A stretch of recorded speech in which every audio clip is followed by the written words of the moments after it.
NDA కూటమితోనే అభివృద్ధి సాధ్యమని కురుపాము అభ్యర్థిని తోయక జగదీశ్వరి అన్నారు. వైసీపీ పాలనలో రాష్ట్రం మొత్తం నాశనమైందన్నారు. ఎన్నికల ప్రచారంలో భాగంగా టీడీపీ రాష్ట్ర కార్యదర్శి వీరేష్ చంద్రదేవ్తో కలిసి జీఎం వలస మండలంలోని పలు గ్రామాల్లో ప్రచారం చేశారు. చంద్రబాబు ముఖ్యమంత్రి అయితేనే సంక్షేమం అభివృద్ధి జరుగుతుందన్నారు. మహిళల అభ్యున్నతి కోసం పాటుపడిన వ్యక్తి చంద్రబాబు అని కొనియాడారు.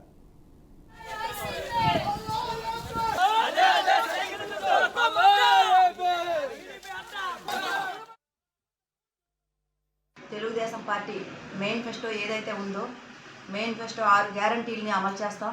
అలాగే ఉమ్మడి మేనిఫెస్టో కూడా వచ్చింది, అది కూడా తప్పకుండా అమలు చేస్తాం. ఈరోజు చూసుకుంటే యువత చాలా రకాలుగా 5 సంవత్సరాలు మోసపోవడం జరిగింది. యువతకి 20 లక్షల ఉద్యోగాలు ఇస్తాం.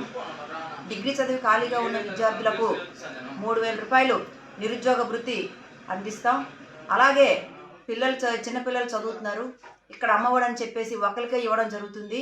మేము వచ్చే ఈ తెలుగుదేశం పార్టీలో మేము వచ్చి ప్రతి పిల్లవాడికి మరి ఏడాదికి 15,000 రూపాయలు, ఒక పిల్లవాడైతే 15,000, రెండో పిల్లవాడు 30,000, మరి మూడో వాడికి 45,000. పిల్లలు ఎంతమంది చదివితే అంతమందికి కూడా 15,000 రూపాయలు ఇవ్వడానికి సిద్ధంగా ఉన్నాము. అదేవిధంగా 3 గ్యాస్ దిమ్మలు కూడా ఉచితంగా ఇస్తాం.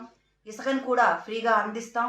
అలాగే 50 సంవత్సరాలు నిండినటువంటి ఎవరైతే ఉన్నారో 50 సంవత్సరాలు నిండినటువంటి వాళ్ళకి అందరికి కూడా 4,000 రూపాయలు పింఛన్ అందిస్తామని చెప్పి సందర్భంగా తెలియజేస్తున్నాను. అలాగే మహిళలకు నెలకి 1,500 రూపాయలు అందిస్తాం. అప్పుడు గతంలో పసుపు కుంకాలు ఏ విధంగా అయితే ప్రతి మహిళకు అందిందో అదేవిధంగా ఇప్పుడు కూడా ప్రతి మహిళకు కూడా నెలకు 1,500 అందే విధంగా చూస్తామని తెలుగుదేశం పార్టీ